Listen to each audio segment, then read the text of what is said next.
Halo, bertemu lagi bersama saya Nicholas Rika Novian Wicaksono dalam mata kuliah Psikologi.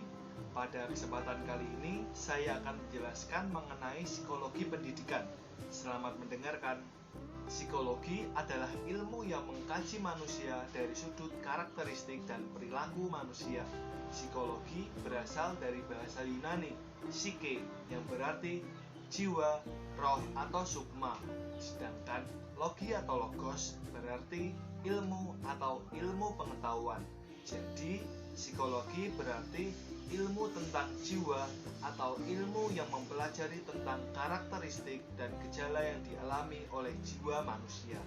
Psikologi sangat berperan penting dalam pendidikan karena psikologi sebagai ilmu pengetahuan berupaya memahami keadaan peserta didik yang berbeda satu dengan yang lainnya. Psikologi adalah sesuatu yang sangat penting dalam dunia pendidikan.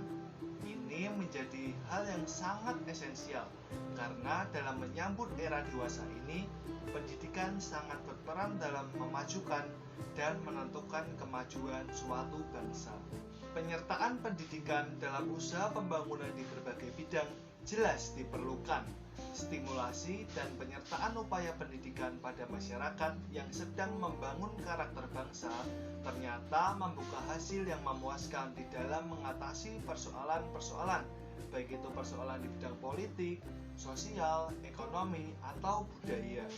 Posisi pendidikan adalah posisi yang sentral dan universal dan harus diperhatikan secara khusus karena ujung tombak akan setiap kebijakan keputusan yang akan diambil oleh pribadi atau instansi pada akhirnya harus ditentukan kembali kepada tinggi rendahnya pengetahuan yang telah diperoleh oleh seseorang. Salah satu faktor keberhasilan dalam pendidikan adalah guru atau tenaga pendidik.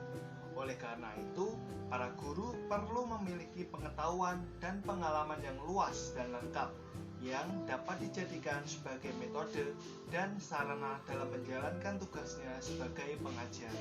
Selain guru, dalam hal belajar, setiap peserta didik dipengaruhi oleh banyak faktor, yaitu faktor internal atau faktor yang berasal dari dalam diri peserta didik, dan faktor eksternal, yaitu faktor yang berasal dari luar peserta didik, contohnya orang tua, guru, dan lingkungan sekitar. Faktor internal dibagi menjadi 3, yaitu faktor jasmaniah, faktor psikologis, dan faktor kelelahan.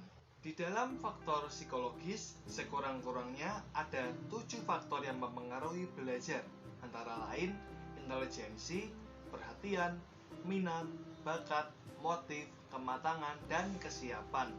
Dan faktor-faktor inilah yang harus diperhatikan oleh setiap pendidik agar dapat mengendalikan dan mengatur belajar sehingga dapat berlangsung efektif, terarah, dan optimal. Di dalam buku Pembaruan Mengajar, Mary Gustiawan menjelaskan beberapa peran psikologi pendidikan yang menyelidiki unsur kejiwaan cara belajar peserta didik. 1. Membentuk kepribadian pendidik dan prestasi belajar. Kepribadian pendidik memberikan pengaruh yang amat besar bagi sikap, karakter, maupun hidup belajar dari seorang peserta didik.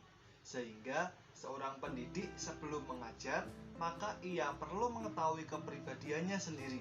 Dan psikologi pendidikan sebagai sebuah disiplin ilmu yang mengkaji pengembangan semua potensi dan kecakapan yang dimiliki peserta didik dalam interaksi antar individu dapat membantu pendidik untuk mempunyai pemahaman yang baik tentang diri sendiri, sehingga melalui pemahaman terhadap dirinya sendiri, seseorang dapat mengajar dengan bijaksana. 2. Mengetahui situasi. Memadai atau tidaknya situasi dalam lingkungan belajar dapat berpengaruh bagi prestasi belajar peserta didik. Oleh karena itu, psikologi pendidikan dapat menemukan permasalahan dari berbagai masalah pendidikan dengan melihat pada kepribadian peserta didik yang dipengaruhi oleh situasi lingkungan sekitarnya. 3. Emosi. Dengan mengetahui emosi peserta didik, seorang pendidik dapat memahami dan memperlakukan peserta didik dengan bijaksana. Emosi adalah suatu keadaan jiwa yang dapat sangat berpengaruh bagi keadaan belajar peserta didik. Jika keadaan emosinya stabil, maka ia dapat belajar dengan baik. Begitu juga sebaliknya. 4. Membangkitkan motivasi belajar. Tujuan psikologi pendidikan yang paling penting adalah membangkitkan motivasi belajar peserta didik. Psikologi pendidikan dengan pemahaman terhadap karakteristik jiwa peserta didik haruslah mampu membangkitkan motivasi peserta didik untuk lebih rajin lagi belajar. Oleh karena itu, maka setiap pendidik harus dapat mengerti dan memahami keadaan jiwa setiap peserta didiknya, agar melalui pemahaman tersebut, pendidik dapat mengukur kemampuan dan tingkat pemahaman peserta didik agar setiap pembelajaran yang berlangsung dapat berlangsung secara efektif dan efisien. Sekian video penjelasan saya mengenai psikologi pendidikan. Semoga semakin menghantar kita untuk termotivasi menjadi tenaga pendidik yang handal. Oh ya, di Hari Guru ini saya pribadi ingin mengucapkan selamat Hari Guru untuk seluruh tenaga pendidik di Indonesia. Terima kasih, thanks for watching, see you next time and God bless.